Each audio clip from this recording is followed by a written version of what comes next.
किसी की भी ऊंचाइयों को देख कर के लोते हैं परेशान लोग, मगर वो उनके पैरों के छाले नहीं देखते। साथियों नमस्कार। भरतपुर संभाग की 19 विधानसभा सीटों से बाहर निकल कर के हम सबसे पहले पहुंचे हैं राजस्थान के हृदय स्थल के रूप में, राजस्थान की हृदय स्थली कहे जाने वाले अजमेर में। और सीधे आपकी स्क्रीन पर जुड़ी हुई हैं अनीता बधेल, अजमेर दक्षिण से विधायक हैं और राजस्थान सरकार में पूर्व मंत्री रही हैं। इनसे हम संवाद करेंगे भारतीय जनता पार्टी के उस महाअभियान को लेकर के जो आज से जेपी नड्डा जयपुर में लॉन्च करने वाले हैं, नहीं सहेगा राजस्थान। मैडम, आपने सुबह सुबह ये समय निकाला, इसके लिए बहुत बहुत धन्यवाद। आपको भी धन्यवाद। आप भी सुबह सुबह पधारे विशव, हमारे को आपके दर्शकों से रूबरू कराने का अवसर आपने दिया, उसके लिए आपको बहुत बहुत धन्यवाद।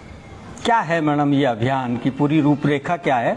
और एक लाइन के इस अभियान के जवाब में मुख्यमंत्री अशोक गहलोत के ओएसडी लोकेश शर्मा ने 4 लाइनें कही हैं, वो मैं आपको बाद में बताऊंगा। पहले आप अपना अभियान नहीं सहेगा राजस्थान। देखिए, पिछले 4.5 सालों से गहलोत के नेतृत्व में जो कांग्रेस की सरकार चल रही है, ये ठीक ही कहा है कि कांग्रेस के सभी वादे झूठे होते हैं। गारंटी जो कांग्रेस में मिलती है वो भ्रष्टाचार की ही गारंटी मिलती है, इसके अलावा और कोई गारंटी नहीं मिलती। राहुल गांधी आज से 4.5 साल पहले राजस्थान आए थे और उन्होंने कहा था कि हम हर किसान का कर्जा माफ करेंगे, हम हर बेरोजगार युवक को बेरोजगारी भत्ता देंगे। 26.5 लाख से अधिक बेरोजगार राजस्थान में हैं, जो शिक्षित हैं, जो ग्रेजुएट हैं, पोस्ट ग्रेजुएट हैं। लेकिन 26.5 लाख की अपेक्षा यदि हम आंकड़ों को देखें, 4.5 साल के राजस्थान के आंकड़ों को देखें, तो हमें पता पड़ेगा कि मात्र सिर्फ खाना पूर्ति को और नाम मात्र को के लिए सिर्फ 1 लाख लोगों को ही बेरोजगारी भत्ता मिला है। किसानों की जमीनें कुर्क हुई हैं, ये तो हम सब जानते हैं। किसानों ने आत्महत्याएं की है। गंगानगर के किसान ने तो स्वयं राहुल गांधी और अशोक गहलोत का नाम लेकर के आत्महत्या की है। तो ये सब हमारे सामने है। प्रदेश में महिलाओं को सुरक्षा देने के नाम पे ये सरकार, ये कांग्रेस जो है सरकार में आई थी, लेकिन महिलाओं की सुरक्षा का क्या हाल है। अभी हिंडौन की घटना जो 4 दिन पहले घटी है, बहुत बड़ी घटना है। बालिका को रेप करके उसकी हत्या कर दी गई, उसको कुएं में फेंक दिया गया, तेजाब उसके ऊपर डाल दिया गया। तो ये जो घटनाएं हैं वो हम सबको बताती हैं कि क्या प्रदेश की कानून व्यवस्था की स्थिति है। कुछ दिनों पहले ही भरतपुर की घटना हुई, पूरी बस को बंधक बना करके अपराधियों ने फायरिंग की और किस तरह से एक अपराधी जो है बुरी तरह से मारा गया, उसके कितनी गोलियां लगी, कुछ लोग और घायल हुए। तो सरेराह जो घटनाएं हमें दिख रही हैं, उससे लगता है कि पूरी तरह से राजस्थान अब बस करो गहलोत सरकार, अब बस करो कांग्रेस सरकार, बहुत सह लिया, अब नहीं सहा जाता। इतने सारे पेपर, बेरोजगारों को रोजगार देने का वादा किया था ना, कितने सारे पेपर आउट हुए हैं और वो जो पेपर आउट हुए उसमें कांग्रेस के लोग सम्मिलित हैं। ये बड़ी बात है। आरपीएससी के मेंबर को का त्याग पत्र लेना पड़ा। आरपीएससी का मेंबर को हटाया गया, कटारा को। आप देखिए, माध्यमिक शिक्षा बोर्ड के अध्यक्ष जालोरी को हटाया गया, कितनी बड़ी बात है। और जो राजीव गांधी स्टडी सर्किल है, उस राजीव गांधी स्टडी सर्किल के लोग रीट की परीक्षा में कैसे उन्होंने चीट किया है, हम सबको नहीं मालूम है क्या? सिर्फ अशोक गहलोत बार बार नए नए कानून बनाने की बात करते हैं, लेकिन उन कानूनों की पालना करके उन अपराधियों को जेल के सीखचों में डाला जाए, यह काम अशोक गहलोत ने नहीं किया है। चाहे वो बालिका से बलात्कार की घटनाओं का मामला हो, चाहे इस तरह से लाखों करोड़ों लोगों के सपनों को तोड़ने वाला पेपर लीक का मामला हो, और चाहे सरकार की योजनाओं की घोषणाओं की बात हो। हम सब बहुत अच्छे से देखते हैं कि पूरी तरह से ये सरकार फेल हुई है और लोगों को बहुत परेशानी हुई है। डालूराम बैंसला हैं, शशिकांत गुप्ता हैं और नाहिद खान है। आपको नमस्कार कर रहे हैं, उनकी नमस्कार ले लीजिए। नमस्कार जी नाहिद जी। शशिकांत गुप्ता एक छोटे से सवाल के साथ आए हैं। अनीता बधेल जी के लगातार जीतने का राज क्या है? शशिकांत जी, ये तो लोगों का प्रेम है ना। जब आप संवेदनशीलता के साथ में किसी की सहायता करने के लिए तत्पर होते हैं तो लोग उसको भूलते नहीं हैं। और मुझे लगता है ये अजमेर की जनता का यही प्रेम है जो वो मुझे अपना बार बार आशीर्वाद देता है।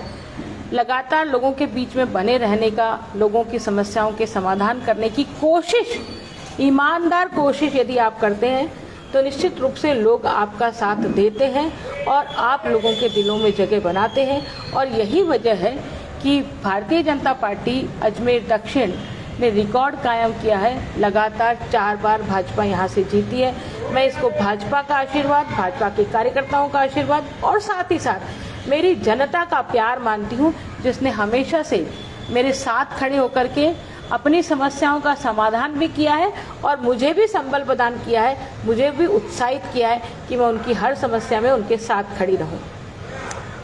किसी शायर ने कहा है, तुम तो यूं ही आंसुओं से परेशान हो, यकीन मानो मुस्कुराना और भी मुश्किल है। राजनीति करना उतना आसान नहीं है जितना दूर से दिखाई देता है। अगर आप संवेदनशीलता के साथ राजनीति करते हैं तो इस तरह वक्त का पाबंद होना पड़ता है। मैडम सही 9 बजे अपने कार्यकर्ताओं से मिलने के लिए घर से बाहर निकल आती हैं और ये इनका रोजाना का रूटीन है। मैडम, जो कांग्रेस की ओर से जो कुछ आया है वो पहली पंक्ति में आपको बताता हूं। अब बातों में नहीं आएगा राजस्थान, आप क्या कहना चाहिए? देखिए, राजस्थान की जनता बहुत समझदार है ना, बहुत विवेकशील है। जनता को मालूम है कि किस तरह से गुमराह किया गया। ये जो राहत शिविर लगाए गए, बहुत बढ़ चढ़कर खूब सारे विज्ञापन भी लगे, लोगों की भीड़ भी जुटाई गई कि बिजली के बिल जो है कम किए जाएंगे। 100 यूनिट जिनका है उनका पूरा बिजली का बिल फ्री हो जाएगा, उनको बिजली नहीं देना पड़ेगा, उनको बिल नहीं जमा कराना पड़ेगा। लेकिन मुझे अजमेर में कोई भी एक शख्स ऐसा नज़र नहीं आता जिसके बिजली के बिल माफ़ किए गए हों। दूसरी ओर, इस महीने में जो बिजली का बिल आया है, जो सरचार्ज जुड़ कर के बिजली का बिल आया है, उससे लोगों को बहुत भयंकर रूप से बिजली का तार में करंट नहीं आया, बिजली के बिल में करंट आया है और लोग बहुत परेशान हैं। तो लोग तो बहुत अच्छे से समझते हैं, ये आपके कहने से कुछ समझ में आने वाला नहीं है लोगों को, क्योंकि जो लोग महसूस करते हैं स्वयं से वही बयां करते हैं और वही उनकी प्रतिक्रिया होती है। तो ये लोकेश जी आपके कहने से चलने वाला नहीं है। भले ही आप मुख्यमंत्री जी के ओझी हो, लेकिन आप जिस तरह से राजनीतिक कार्यकर्ता के रूप में बयानबाजी करते हैं वो शर्मसार करने वाली है। क्योंकि मुझे लगता है कि शायद मुख्यमंत्री जी के पास इनका कोई जवाब नहीं है, इसलिए उनके सिपह सालार इस प्रकार की बयानबाजी करते हैं। दूसरी पंक्ति उन्होंने कही है, सच्चाई जान चुका है राजस्थान। बहुत अच्छे से सच्चाई, तो बहुत अच्छे से, ये आपने ठीक कहा, बहुत अच्छे से सच्चाई जान चुका है राजस्थान कि किस तरह से आपने पेपर लीक किया है, ये सच्चाई जान चुका है। किस तरह से आपने किसानों का कर्जा माफ किया, ये सच्चाई जान चुका है। किस तरह से आपने बेरोजगारी भत्ता दिया, ये सच्चाई जान चुका है। किस तरह से आपने महंगाई राहत देने के नाम से सिर्फ सरकारी विज्ञापन दिए हैं, इसकी सच्चाई भी राजस्थान के लोग बहुत अच्छे से जान चुके हैं। लोकेश जी, मैं आपसे एक बात और पूछना चाहती हूँ। आप बताएं, यदि कहीं मीडिया के माध्यम से आप जुड़े हो या सोशल मीडिया पर कहीं हो और आप ये देख रहे हो, तो आप निश्चित रूप से बताएं कि आपकी ही सरकार ने वादा किया था ना कि हम 100% पात्र परिवारों को खाद्य सुरक्षा से जोड़ेंगे। कहाँ गया आपका वादा? लाखों हजारों परिवार और महिलाएं उस खाद्य सुरक्षा से जुड़ने की बाट जो रही है, लेकिन आपकी सच्चाई अब लोग जान गए। इसलिए ये सरकार जो है अब आने वाले चुनाव में पूरी तरह से फेल साबित होगी, और ना केवल फेल साबित होगी बल्कि 4 पहिया की गाड़ी जितने भी विधायक आपके जीत के आने वाले नहीं है। 2023 दिसंबर के बाद में बात करेंगे, जब सार्वजनिक मंच पे आना तब बताएंगे कि कितनी सच्चाई जाना है राजस्थान में। तीसरी पंक्ति लोकेश शर्मा लिखते हैं, गहलोत सरकार के काम से प्रफुल्लित है राजस्थान। बहुत अच्छे से, इतने अच्छे से प्रफुल्लित है कि अब वो खून के आंसू रोने को तैयार है। खून के आंसू रोए रहे हैं वो लोग। आप एक दो तो उदाहरण बता दीजिए कि कौन प्रफुल्लित है। किसान प्रफुल्लित है, बेरोजगार युवा प्रफुल्लित है, महिलाएं प्रफुल्लित है क्या? मजदूर वर्ग की सारी योजनाएं आपने बंद कर दी। श्रमिक की बेटी को मिलने वाले विवाह की अनुदान राशि आपने बंद कर दी है।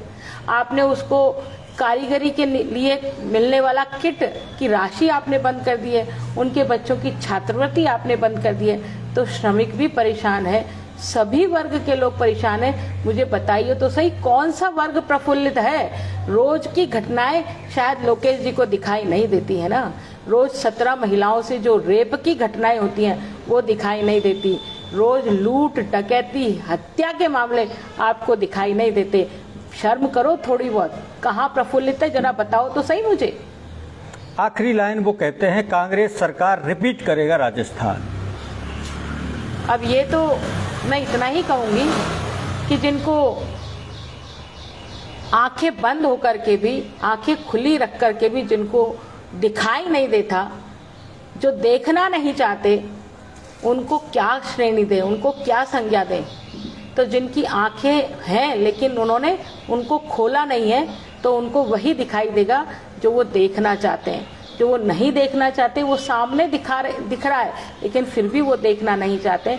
इसमें उनका दोष नहीं है, इसमें उनके अहंकार का दोष है ना। साथियों, किसी शायर ने कहा है, मेरी अपनी भी मजबूरियां हैं बहुत, मैं समंदर हूं, पीने का पानी नहीं हूं। मैडम, इस बार अभी तक जो पिछले 2 कार्यकालों में से पहले वसुंधरा राजे जी ने यात्राएं निकाली थी राजस्थान में, ऐसी कोई यात्रा अभी तक नहीं निकली है। और मुझे जानकारी मिली है सितंबर में 3 यात्राएं प्रस्तावित हैं। क्या ये बात सच है? मेरी जानकारी में तो नहीं है, लेकिन हाँ, मैंने भी ये मीडिया के माध्यम से ही सुना है कि सितंबर महीने में 3 यात्राएं अलग अलग संभाग मुख्यालयों से प्रस्तावित हैं। मैं इसके बारे में निश्चित रूप से कुछ कहने की स्थिति में नहीं हूँ, पर हाँ, इतना जरूर कह सकती हूँ कि पिछले लगातार 4.5 वर्षों से भारतीय जनता पार्टी ने हर उस मुद्दे पर आवाज़ उठाई है, हर उस मुद्दे पर बात की है जो जनता से जुड़ा है, जो जनता को प्रभावित करता है। चाहे जन आक्रोश रैली के माध्यम से बात हो, चाहे महापड़ाव की बात हो, चाहे अन्य मोर्चों द्वारा किए गए संघर्ष की बात हो। अभी कुछ दिनों पूर्व ही किसान मोर्चा द्वारा झुंझुनू में बहुत बड़ा आयोजन किया गया। जयपुर में महिला मोर्चा के द्वारा जो प्रदर्शन किया गया, बहुत बड़ा प्रदर्शन था और महिलाएं किस तरह से आक्रोशित थी आपको पता था। आप आगामी 18 तारीख को युवा मोर्चा आरपीएससी का और माध्यमिक शिक्षा बोर्ड का घेराव है, तो निश्चित रूप से भारतीय जनता पार्टी ने समय समय पर अपनी आवाज उठाई है। लेकिन जिस तरह का द्वंद्व कांग्रेस में चल रहा है सचिन पायलट और अशोक गहलोत को लेकर के, वो भी हम सबके सामने, और हम सब उसको भी बहुत अच्छे से देखते हैं। तो जिनको अपने घर सुरक्षित नहीं रख सकते, वो दूसरों के बारे में बात करने के अधिकारी नहीं है। ये 3 यात्राएं क्या इस बात की प्रतीक हैं कि बीजेपी में भी द्वंद्व है चेहरे को लेकर? बीजेपी में चेहरे को लेकर के कोई द्वंद्व नहीं है। बीजेपी में कमल का फूल चेहरा है। कमल के फूल के चेहरे पर चुनाव लड़ा जाएगा और हमेशा से ही कमल के फूल के चेहरे पर ही चुनाव लड़ा जाता रहा है। इस बार भी वही चेहरा सामने होगा। लेकिन पिछले 2 बार में तो मैडम वसुंधरा राजे जी को चेहरे के रूप में प्रोजेक्ट किया गया था। वसुंधरा जी आज भी हमारी नेता हैं, कल भी हमारी नेता रहेंगी और पहले भी हमारी नेता थी। वो एक कद्दावर नेता है, राजस्थान की मुख्यमंत्री 2 बार रही हैं और निश्चित रूप से मैं ये कह सकती हूँ कि उनका प्रभाव भी राजस्थान में है। और जहाँ जहाँ उनका प्रभाव राजस्थान में है, वो अपने प्रभाव के साथ भारतीय जनता पार्टी का काम कर रही हैं और लगातार करती रहेंगी। मैडम, एक सवाल है जो यहाँ मुझे कल मैं आया तब से और अब तक थोड़ी सी जो जानकारी मिली है, आपके और वासुदेव देवनानी जी के संबंध, रिश्ते अच्छे नहीं बताए जाते। ये लोगों के कहने और सुनने की बातें। रिश्ते बुरे कैसे होते हैं और अच्छे कैसे होते हैं? क्या परिभाषा है अच्छे और बुरे की? बताइए। क्या संबंध सचिन पायलट और अशोक गहलोत के संबंध अच्छे हैं? नहीं है ना। नहीं। क्यों नहीं है? क्योंकि सचिन पायलट के लिए अशोक गहलोत ने अनेकों बार अपशब्दों का इस्तेमाल किया, अपशब्दों का इस्तेमाल किया है जो सार्वजनिक जीवन में नहीं किया जाना चाहिए। क्या हमारे बारे में कभी ऐसा सुना है? शीत युद्ध की स्थिति बताते हैं। शीत युद्ध, अब आप शीत युद्ध, उसको शीत युद्ध बोल रहे हैं, तो शीत युद्ध की क्या स्थिति होती है बताइए मुझे। क्या अंदर खाने नहीं है? क्या बातचीत नहीं होती है? क्या शिष्टाचार भेंट नहीं होती है? एक दूसरे के मुद्दे पर बात नहीं होती है? ये सब कुछ होता है। लेकिन जो राजनीतिक विरोधी हैं, हाँ, वो अफवाहें, उनको लगता है कि वो अफवाहों से अपना काम चला लेंगे, लेकिन ये अफवाहें हैं और अफवाहें ही रहने वाली है, ये मैं निश्चित रूप से कह सकती हूँ। किसी शायर ने कहा है, जो उठाते हैं मेरे किरदार पर उंगलियां, सोचता हूं उनको तोहफे में एक आईना भेंट कर दिया जाए। मैडम, क्या अगली बार भी आपको राजस्थान सरकार में मंत्री के रूप में देखने का अवसर मिलेगा? देखिए, ये मैं नहीं कह सकती, क्योंकि मंत्री बनाने का अधिकार तो मुख्यमंत्री के पास होता है, ये उनका क्षेत्राधिकार है, उनका विशेषाधिकार है। मैं इतना कह सकती हूँ कि मैंने भारतीय जनता पार्टी के लिए हमेशा से ही बहुत समर्पण से कार्य किया है और जो जिम्मेदारी मेरे को समय समय पर मिली है उसको मैंने बहुत अक्षरश रूप से बहुत अच्छे से निभाया है और आगे भी भारतीय जनता पार्टी कोई जिम्मेदारी मुझे देगी तो मैं पूरे समर्पण भाव से उसको पूरा करने की कोशिश करूँगी। आखिरी मैं किसी शायर ने कहा है, बेहतर से बेहतर की तलाश कीजिए, मिल जाए नदी तो समंदर की तलाश कीजिए, टूट जाते हैं कम अनुभवी शीशे पत्थर की चोट से, टूट जाए पत्थर ऐसे शीशे की तलाश कीजिए। बहुत ही अनुभवी राजनीतिज्ञ हैं मैडम अनीता बघेल जी। आखिर में चलते चलते भारतीय जनता पार्टी के कार्यकर्ताओं के लिए आपका कोई छोटा सा संदेश। भारतीय जनता पार्टी का कार्यकर्ता देखो हनुमान की शक्ति के साथ में काम करता है, सिर्फ उसको हनुमान की शक्ति उसको जागृत करने की आवश्यकता है। इसलिए कार्यकर्ताओं से यही कहूंगी कि आप हनुमान हैं और हनुमान की अपनी शक्ति जागृत करिए और पुणे राजस्थान में कमल का फूल खिलाइए। साथियों, गजलकार दुष्यंत कह गए हैं, हो गई है पीर पर्वत सी पिघलनी चाहिए, इस हिमालय से भी कोई गंगा निकलनी चाहिए। सिर्फ हंगामा खड़ा करना मेरा मकसद नहीं है, मेरी कोशिश है ये सूरत बदलनी चाहिए। तेरे सीने में ना सही मेरे सीने में सही हो कहीं भी आग, लेकिन आग लोकतंत्र की चिंगारी जलती रहनी चाहिए। लोकतंत्र जिंदा रहेगा, संविधान जिंदा रहेगा तो हमारे अधिकार जिंदा रहेंगे। मैडम, इस छोटी सी बातचीत के लिए समय निकाला, पुनश्च हाथ जोड़ के नमस्कार। आपको भी बहुत बहुत धन्यवाद इतनी अच्छी बातचीत के लिए। हमारे विषय को जनता तक पहुंचाने के लिए आपका बहुत बहुत अभिनंदन और धन्यवाद।